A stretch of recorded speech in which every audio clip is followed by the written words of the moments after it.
आज मला खूप अत्यानंद होत आहे की सिंधुदुर्ग जिल्हा परिषदच्या निवडणूक झाल्यानंतर आणि मागच्या 4 वर्षात पदाधिकारी म्हणून इथं जिल्हा परिषद प्रशासन अधिकारी होते, त्याच्यानंतर आज जिल्हा परिषदचा पदाधिकारी म्हणून नवीन भार सुरू होतोय।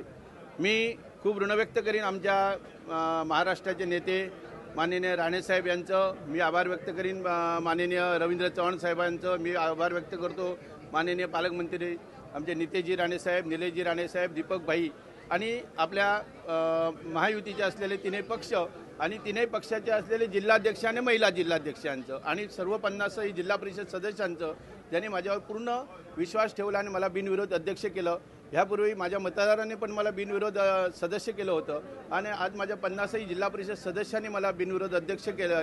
तर मी माझ्या पक्षाप्रती, माझ्या महायुतीच्या प्रती आणि सर्व जिल्हा परिषदवाल्या सदस्यांचे धन्यवाद देतो त्यांना।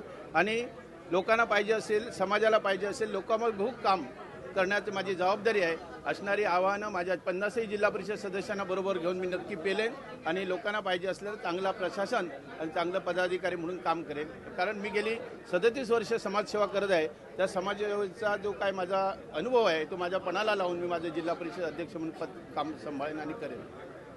थँक्यू।